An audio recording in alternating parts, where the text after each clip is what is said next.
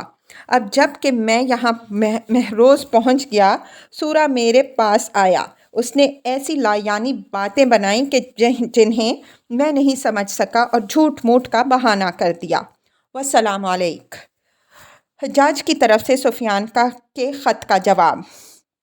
حجاج نے اس خط کو پڑھ کر کہا کہ جس شخص نے کہ اس طرح کارروائی کی اور لڑا، اس نے ٹھیک کیا، وہ کس طرح قابل الزام نہیں۔ اور پھر اسے یہ خط لکھا: حمد و ثنا کے بعد تم نے خوب داد شجاعت دی، اپنے فرض منصبی کو پورے طور پر ادا کیا۔ جب تمہارے زخموں کی تکلیف میں افاقہ ہو، تم خوشی خوشی اپنے اہل و عیال کے پاس چلے آنا۔ والسلام۔ حجاج کو سورہ بن ابجر کو خط لکھنا۔ اور حجاج نے سورہ بن ابجر کو حسب ذیل خط لکھا: حمد و ثنا کے بعد، اے سورہ کے بیٹے، تیرے لیے ہرگز مناسب نہ تھا کہ میرے عہد کو توڑنے کی جرت کرتا اور میرے لشکر کی امداد سے باز رہتا۔ جب تجھے میرا یہ خط ملے تو فوراً اپنے میں سے ایک سخت اور جفاکش آدمی کو مدائن روانہ کرنا تاکہ وہ اس رسالے میں سے جو وہاں مقیم ہے 500 سواروں کا انتخاب کر کے تیرے پاس لے آئے۔ پھر تو اس فوج کے ہمراہ خارجیوں کے تعاقب میں روانہ ہو جانا۔ خوب دیکھ بھال کر اور سوچ سمجھ کر کام کرنا۔ دشمن کے ساتھ حیلہ اور تدابیر جنگ سے بھی کام لینا، کیونکہ جنگ میں بہت سے طریقے اور چال چلتی ہیں۔ والسلام۔ سورہ کے پاس حجاج کا یہ خط پہنچا۔ اس نے اسی وقت عدی بن عمیرہ کو مدائن روانہ کیا۔ مدائن میں 1000 سوار تھے۔ عدی نے اس میں سے 500 چن لیے اور عبداللہ بن اسیفر حاکم مدائن کے پاس آیا۔ عبداللہ کا یہ پہلا زمانہ صوبہ داری تھا۔ آداب بجا لایا۔ عبداللہ نے 1000 درہم دیے اور گھوڑا اور جوڑا خلعت بھی دیا۔ عدی اس کے پاس سے رخصت ہو کر اپنی جمعیت کے ساتھ سورہ بن ابجر کے پاس باب المحروز آیا اور اب سورہ شبیب کی تلاش میں چلا۔ شبیب علاقہ جوخی میں گھومتا پھرتا تھا اور سورہ اس کی تلاش میں چلا جا رہا تھا کہ شبیب نے آ کر مدائن پہنچا۔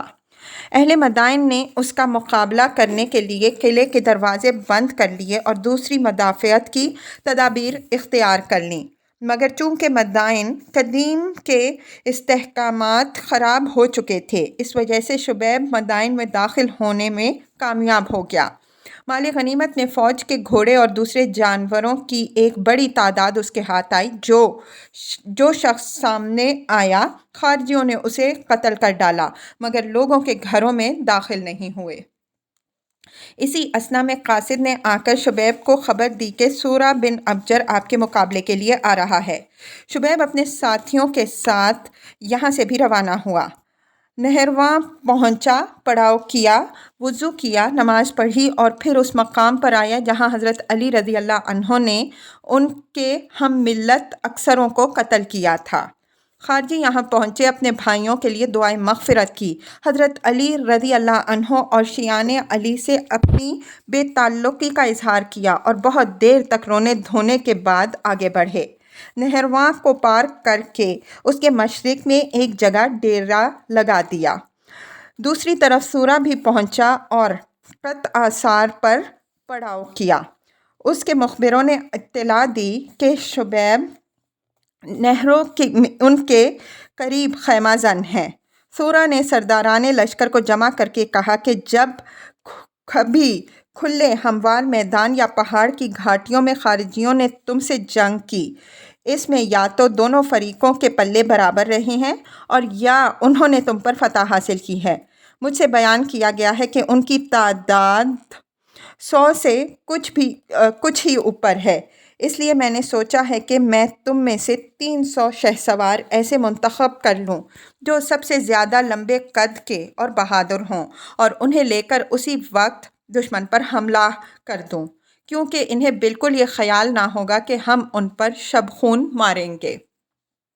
بخدا اس ترکیب سے مجھے پوری امید ہے کہ اللہ تعالیٰ انہیں بھی ان کے بھائیوں سے جو اس سے پہلے نہرواں پر قتل کیے گئے تھے ملا دے گا۔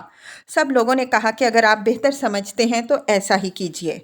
سورہ نے اپنے لشکر گاہ پر خازم بن قدامہ کو اپنی جگہ نگران مقرر کیا۔ اپنی فوج میں سے 300 قوی دلیر اور بہادر سپاہیوں کا انتخاب کیا اور انہیں لے کر نہرواں کے قریب بڑھا۔ دوسری طرف شبیب نے رات اس انتظام سے بسر کرنے کا انتظام کر لیا تھا کہ محافظ تمام رات جاگتے رہیں۔ چنانچہ جب سورہ کی جماعت ان کے قریب پہنچی وہ فوراً چوکنا ہو گئے، اپنے گھوڑوں پر آ جمے اور پورے طور مسلح ہو گئے۔ اب سورہ اپنے ساتھیوں کے ان کے قریب پہنچا۔ معلوم ہوا کہ انہیں ان کے آنے کی خبر لگ چکی ہے اور وہ جنگ کے لیے پوری طرح تیار ہیں۔ سورہ اور اس کی جماعت نے ان پر حملہ کیا۔ خارجی آہنی دیوار کی طرح اپنی جگہ جمے رہے اور برابر شمشیر زنی کرتے رہے، یہاں تک کہ سورہ اور اس کے ساتھیوں کو ان سے اپنا رخ پلٹنا پڑا۔ شبیب نے اپنی فوج کو للکارا کہ دشمن جانے نہ پائے۔ سب کے سب ان پر ٹوٹ پڑے اور انہیں خارجیوں کے سامنے میدان چھوڑنا پڑا۔ تمام فوج نے شبیب کے ساتھ مل کر حملہ کیا۔ شبیب شمشیر زنی کرتا چلا جاتا اور کہتا چلا جاتا، جو شخص کے وحشی گدھے کو زخم لگائے گا وہ ایک بڑے زبردست دولتی جھاڑنے والے کو چھیڑے گا۔ 2 بڑے گول پتھر ہیں کہ خوب ہی ایک دوسرے سے رگڑ کھا رہے ہیں۔ سورہ کو راستے کی مشقت برداشت کرنی پڑی اور وہ اس راستے سے بھی ہٹ گیا جس میں شبیب تھا۔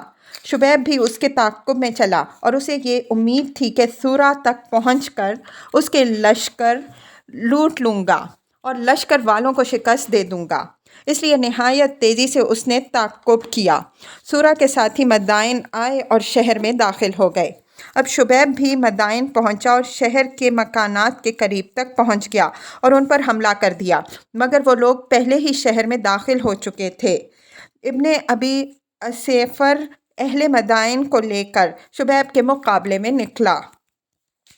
لوگوں نے شبیب کی فوج پر تیروں کا مے برسا دیا اور مکانات پر سے پتھر پھینکے۔ شبیب اپنے ساتھیوں کو لے کر مدائن سے چلتا ہوا اور مقام قلوعزا پہنچا۔ یہاں حجاج کے بہت سے جانور تھے، ان سب پر اس نے قبضہ کر لیا اور علاقے کو طے کرتا ہوا تکریت کی جانب نکلا۔ دوسری جانب مدائن میں جو فوج تھی اس میں یہ پریشان کن بات مشہور ہوئی کہ شبیب بالکل قریب آ گیا اور اس کا ارادہ ہے کہ آج رات اہل مدائن پر شبخون مارے۔ پھر کیا تھا، اس افواہ کے مشہور ہوتے ہی تمام فوج میں افراتفری پڑ گئی اور تمام فوجی مدائن سے چل دیے اور کوفہ آ گئے۔ جو لوگ مدائن سے بھاگے تھے انہوں نے اس بات کا بیان کیا ہے کہ ہمیں اطلاع پہنچی تھی کہ آج ہی رات ہم پر شب خون مارا جائے گا اور شبیب تکریت پہنچ چکا ہے۔ جب یہ شکست خوردہ فوج حجاج کے پاس آئی، حجاج نے جزل بن سعید بن شرجیل بن عمر الکندی کو روانہ کیا۔ حجاج کا سورہ کو قید کرنا اور پھر اس کو معاف کر دینا۔ اس فوج کی شکست کھا کر واپس آنے پر حجاج نے یہ بھی کہا کہ خدا سورہ کا برا کرے، اس نے چھاؤنی اور فوج دونوں کو تباہ کر ڈالا۔ آپ خارجیوں پر شبخون مارنے گئے تھے، بخدا میں اسے ضرور سزا دوں گا۔ اسی بنا پر حجاج نے سورہ کو قید کر دیا مگر بعد میں اس کا قصور معاف کر دیا۔ اس کے بعد حجاج نے جزل کو، جن کا نام عثمان بن سعید تھا، بلایا اور حکم دیا کہ تم خارجیوں کے مقابلے پر جانے کے لیے تیار ہو جاؤ۔ جب تمہاری ان سے مڈ بھیڑ ہو تو ایک نا تجربہ کار کی جلدی کرنا اور نہ قابل خوفزدہ شخص کی طرح سستی کرنا۔ خدا کے لیے اے بنی عمر بن معاویہ کے بھائی، تم میرے مطلب کو سمجھ گئے ہوگے۔ جزل کو حکم دیا کہ اچھا جاؤ اور دیر عبد الرحمن پر پڑاؤ کرو تاکہ تمام فوج یہیں تمہارے پاس جمع ہو جائے۔ جزل کی حجاج سے گزارش اور حجاج کی طرف سے منظوری۔ جزل نے عرض کیا کہ میری اتنی گزارش ہے کہ اس ہزیمت خوردہ فوج کا کوئی آدمی آپ میرے ساتھ نہ بھیجیں، کیونکہ ان کے دلوں میں خارجیوں کی طرف سے رعب جانگزیں ہے۔ ان میں سے کسی کی ذات سے بھی آپ کو یا مسلمانوں کو کوئی فائدہ نہیں پہنچ سکتا۔ حجاج نے کہا یہ بھی منظور ہے، اور اس میں شک بھی نہیں ہے کہ تمہاری یہ رائے قرین مصلحت اور دور اندیشی ہے۔ اس کے بعد حجاج نے منشیوں اور متصدیوں کو بلا کر حکم دیا کہ 4000 فوج کا انتخاب کرو، ہر دستہ فوج میں سے 1000 جوان چن لو اور اس کام میں جلدی کرو۔ چنانچہ فوج کا انتخاب شروع ہوا۔ 4000 آدمیوں کا انہوں نے انتخاب کر لیا اور حکم دیا کہ فوجی چھاؤنی میں باقاعدہ طور پر تیار ہو جائیں۔ اس حکم کی تعمیل کی گئی اور پھر انہیں کوچ کا اعلان دیا گیا اور وہ روانہ ہوئے۔ حجاج کی طرف سے ایک نقیب کا اعلان۔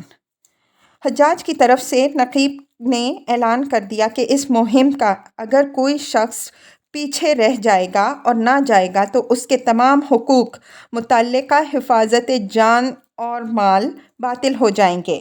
غرض یہ کہ جزل بن سعید روانہ ہوا۔ ایاز بن ابی القندی اس کے آگے آگے مقدمۃ الجیش پر تھا اور یہ مدائن پہنچا۔ 3 روز تک وہاں مقیم رہا۔ ابن ابی اسفیر نے اسے ایک سواری کا گھوڑا، ایک بارکش ٹٹو، 2 خچر اور 2000 درہم بھیجے اور فوج کے لیے بھیڑوں اور چارے کا اس قدر انتظام کر دیا جو انہیں 3 روز تک کافی ہوا۔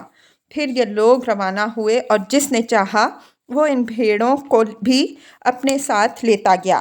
غرض یہ کہ اب جزل شبیب کی تلاش میں روانہ ہوا اور علاقہ جوخی میں اس کی تلاش کی۔ اب شبیب نے یہ طرز عمل اختیار کیا کہ اپنی ہیبت اٹھانے کے لیے آج اس منڈی پر حملہ کرتا اور کل دوسری پر دھاوا بولتا، آج اس علاقے کو روند ڈالتا اور کل دوسرے کو پامال کر دیا، مگر کسی ایک مقام پر ٹھہرتا نہیں تھا، کیونکہ اس کی غرض یہ تھی کہ جزل کو اس کے ساتھیوں سے علیحدہ کر دے اور پھر جزل جلد بازی سے اس پر حملہ کرے تاکہ جب اس کے ساتھ جماعت تھوڑی ہو اس وقت اچانک اس پر ٹوٹ پڑے۔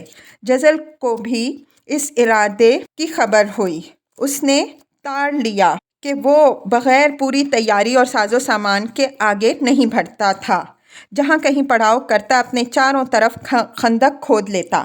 اس ترکیب سے شبیب بھی اکتا گیا، کیونکہ حملہ کرنے کا کوئی موقع جزل نے اسے ہمدست نہ ہونے دیا، اور آخر کار اس نے اپنے ساتھیوں کو ایک رات کوچ کا حکم دیا اور وہ رات ہی کو چل دیے۔ ایک شخص جو شبیب کے ساتھیوں میں سے تھا بیان کرتا ہے کہ ہم دیر بیربا میں تھے کہ شبیب نے ہمیں بلایا۔ ہماری تعداد 160 نفوس پر مشتمل تھی۔ اس جماعت کو اس نے 4 حصوں میں تقسیم کیا۔ ہر 40 آدمی کی ایک جماعت پر ایک سردار مقرر کیا۔ خود شبیب نے 40 آدمی اپنے زیر قیادت رکھے، 40 اپنے بھائی مسعد کے حوالے کیے۔ سوید بن سلیم اور محلل بن وائل کو بھی 40 آدمی دیے۔ اس کے مخبروں نے آ کر خبر دی کہ جزل بن سعید دیر یزدجر پر فروکش ہے، اس لیے شبیب نے ہم سب کو بلایا، تیاری کے متعلق احکام دیے اور حکم دیا کہ گھوڑوں کے تو برے چڑھا دیے جائیں اور سب لوگ اس اثنا میں پیدل چلیں، اور جب گھوڑے دانہ کھا لیں اس وقت سوار ہو جائیں۔ تم میں سے ہر شخص کو اپنے افسر کے ساتھ چلنا چاہیے اور دیکھتے رہو تمہارا افسر جو احکام دے فوراً اس کی تعمیل کرو۔ پھر سرداران فوج کو بلا کر کہا کہ میرا ارادہ ہے کہ میں دشمن کے پڑاؤ پر آج ہی شب خون ماروں۔ اپنے بھائی مسعد کو حکم دیا کہ پہلے دشمن پر حملہ کرنا، پھر وہاں سے ہٹ کر حلوان کی سمت سے ان کے عقب سے حملہ کرنا۔ میں ان کے سامنے سے کوفے کی سمت سے حملہ کروں گا، اور دیکھو تم سوید مشرق کی طرف سے حملہ آور ہونا اور محلل تم مغرب کی جانب سے حملہ کرنا۔ ہر شخص کو اسی سمت سے حملہ آور ہونا چاہیے جو ان کے حملے کے لیے مقرر کر دی گئی ہے، اور ان پر اس وقت تک حملہ نہ کرنا اور نہ انہیں للکارنا جب تک کہ میں حکم نہ دوں۔ غرض یہ کہ ہم نے پوری تیاری کر لی ہے۔ راوی بیان کرتا ہے کہ میں خود اس جماعت میں تھا جو شبیب کے زیر قیادت تھی۔ جب ہمارے گھوڑے نے دانہ کھا لیا اور ابھی بالکل اول شب تھی کہ ہم روانہ ہوئے اور دیر خرارہ کے قریب پہنچے، وہاں جا کر دیکھا کہ ہمارے دشمن کی ایک جماعت بیرونی چوکی پر دیکھ بھال کے لیے مستعد ہے اور ایاز بن ابی الکندی اس کا سردار ہے۔ پہنچنے کے ساتھ ہی شبیب کے بھائی مسعد نے 40 آدمیوں کی جماعت سے ایاز پر حملہ کر دیا۔ مسعد شبیب کے آگے تھا اور اس کا ارادہ تھا کہ شبیب سے آگے پہنچ کر دشمن کی پشت کی طرف سے حملہ کر دے جیسا کہ شبیب نے حکم دیا تھا، مگر جب اس جماعت سے اس کی مٹ بھیڑ ہوئی اس نے ان سے جنگ شروع کر دی۔ دشمن تھوڑی دیر تک ثابت قدمی سے لڑتا رہا، پھر ہم سب ان کی طرف جھپٹ پڑے، ان پر حملہ کیا اور انہیں شکست دی۔ دشمن نے شاہراہ پر راہ فرار اختیار کی، حالانکہ ان کے اور ان کی اصل فوج کے درمیان جو دیر یزدجر پر ڈیرے ڈالے پڑی تھی تقریباً 1 میل سے زیادہ کا فاصلہ نہ تھا۔ شبیب نے ہم سے کہا کہ اے مسلمانوں کے گروہوں، دشمنوں پر چڑھ دوڑو اور ان سے اتصال قائم رکھو تاکہ اگر تم سے ہو سکے تو تم انہیں کے ساتھ ان کے پڑاؤ میں داخل ہو جاؤ۔ چنانچہ ہم نے ان کا بڑا ہی سخت تعاقب کیا، ان سے چمٹے رہے، مطلقاً انہیں ڈھیل نہ دی اور وہ شکست کھا کر بھاگ رہے تھے۔ ان کے مقابلے میں تاب نہ تھی اور چاہتے تھے کہ جس طرح ہو سکے اپنے پڑاؤ میں پہنچ جائیں۔ غرض کہ اہل کوفہ اپنی قیام گاہ تک پہنچے، مگر ان کے ساتھیوں نے انہیں لشکر گاہ میں داخل ہونے سے باز رکھا اور ہم پر تیروں کی بارش کی۔ ان کے مخبروں نے انہیں پہلے ہی سے ہماری نقل و حرکت کی اطلاع دے دی تھی۔ جزل نے اپنے چاروں طرف خندق کھود لی تھی اور حفاظت کی تمام تدبیریں اختیار کر رکھی تھیں اور حفاظت کے لیے یہ بیرونی چوکی بھی قائم کر دی تھی جس سے دیر خرارہ پر ہمارا مقابلہ ہوا تھا۔ اس طرح اور بھی چوکی تھی جو حلوان کے قریب راستے پر قائم کی گئی تھی۔ جب ہم نے دیر خرارہ والی چوکی پر حملہ کر کے اس کی جماعت کو ان کے اصل لشکر گاہ میں واپس جانے پر مجبور کر دیا تو دوسری چوکیوں والے بھی اپنے اپنے مقامات سے جہاں وہ متعین تھے واپس چلے آئے، مگر انہیں بھی اس لشکر گاہ والوں نے اپنے احاطے میں داخل ہونے سے روکا اور کہا کہ دشمن سے لڑو اور تیروں سے اپنی مدافعت کرو جو چوکی کے حلوان سے قریب متعین کی گئی تھی۔ اس پر عاصم بن حجر اور ایک دوسری پر واصل بن حارث سردار تھے۔ جب یہ تمام جماعتیں ایک جگہ جمع ہو گئیں، شبیب نے ان پر حملہ کرنا شروع کر دیا اور خندق تک پیچھے ہٹنے پر مجبور کیا، مگر لشکر والوں نے خارجیوں پر اس قدر تیر برسائے کہ انہیں ہٹا دیا۔ شبیب نے جب دیکھا کہ وہ دشمن تک نہیں پہنچ سکتا، اس نے اپنے ساتھیوں کو حکم دیا کہ اب انہیں چھوڑ دو اور یہاں سے چلتے بنو۔ خارجی حلوان کی سمت چلے اور جب اس مقام کے قریب پہنچے جہاں کہ حسین بن ظفر کے قبہ استادہ میں شبیب نے اپنی فوج کو حکم دیا کہ گھوڑوں سے اتر پڑو، یہاں پڑاؤ کر لو، گھوڑوں کو دانہ کھلاؤ، اپنے کمان کو ٹھیک کر لو اور تھوڑی دیر آرام کر لو، 2 رکعت نماز پڑھو اور پھر اپنے اپنے گھوڑوں پر سوار ہو جاؤ۔ سب نے اس حکم کی تعمیل کی۔ شبیب پھر انہیں لے کر اہل کوفہ کی فوجی پڑاؤ کی طرف چلا اور کہا کہ دیکھو، انہی ہدایات پر عمل کرنا جو میں نے اول شب میں مقام دیرما پر تمہیں دی تھی۔ ان کے لشکر گاہ کو چاروں طرف سے گھیر لینا جیسا کہ میں نے حکم دیا تھا۔ غرض یہ کہ خارجی شبیب کے ہمراہ اس فوج کے پڑاؤ کی طرف بڑھے۔ اس اثناء میں اہل لشکر گاہ نے اپنے محافظ چوکیوں کے سپاہیوں کو لشکر گاہ میں آنے کی اجازت دے دی تھی اور وہ سب کے سب وہاں پہنچ چکے تھے اور ان کی طرف سے بالکل بے خوف تھے۔ جب خارجیوں کے گھوڑوں کے سموں کی آواز ان کے بالکل ہی قریب انہیں سنائی دی، تب انہیں محسوس ہوا کہ دشمن سر پر آ پہنچا ہے، ورنہ اس سے پہلے انہیں کچھ خبر نہ تھی۔ غرض یہ کہ صبح سے کچھ ہی پہلے خارجیوں نے انہیں جا لیا، انہیں گھیر لیا اور ہر جانب سے انہیں للکارنا شروع کر دیا۔ اہل کوفہ نے بھی چاروں طرف سے مقابلہ شروع کیا اور خوب تیر برسائے۔ شبیب نے اپنے بھائی مسعد کو، جو کوفہ کی سمت سے اہل کوفہ پر حملہ کر رہا تھا، اپنے پاس بلایا اور کہا کہ دشمن کے لیے کوفے کا راستہ چھوڑ دو۔ مسعد چلا آیا اور کوفے کے رخ کو اس نے ان کی پسپائی کے لیے چھوڑ دیا۔ اب بھی خارجی تین طرف سے برابر حملہ آور ہوتے رہے، یہاں تک کہ بالکل صبح ہو گئی۔ انہوں نے پھر صبح کو نہایت شدید حملہ کیا، مگر کوئی کامیابی نہیں ہوئی اور اہل کوفہ برابر مقابلے پر جمے رہے۔ خارجی انہیں چھوڑ کر چلتے ہوئے، اہل کوفہ نے ان پر طنزیہ فکرے کسنے شروع کر دی اور کہنے لگے کہ اے دوزخ کے کتوں، اے خارجی گروہ، مقابلے پر آؤ، ہم تیار ہیں۔ مگر خارجیوں نے ایک نہ سنی اور ان سے 1.5 میل کے فاصلے پر ہٹ گئے۔ یہاں پہنچ کر انہوں نے مختصر سا پڑاؤ کیا، نماز صبح پڑھی اور براز الزور کی سمت روانہ ہوئے۔ پھر جرجرایا اور اس کے متصل علاقے کی طرف چلے اور اب اہل کوفہ ان کے تعاقب میں روانہ ہوئے۔ ایک شخص جو بطور تاجر اس فوج کے ساتھ جو خارجیوں کی تلاش میں بھیجی گئی تھی موجود تھا، بیان کرتا ہے کہ جزل بن سعید ہمارا سردار تھا۔ یہ خارجیوں کی جستجو میں روانہ ہوا، بغیر پورے انتظامات حفاظت کے آگے نہیں بڑھتا تھا۔ جس مقام پر پڑاؤ کرتا اس کے گرد خندق کھود لیتا تھا۔ شبیب کی وہ جزل سے کنائی کاٹتا تھا، اس کے مقابلے پر نہیں آتا تھا۔ علاقہ جوخی اور دوسرے علاقوں میں تاخت و تاراج کر رہا تھا، خراج کو وصول کر لیتا تھا۔ حجاج اس حالت کو اب زیادہ عرصے تک برداشت نہیں کر سکتا تھا۔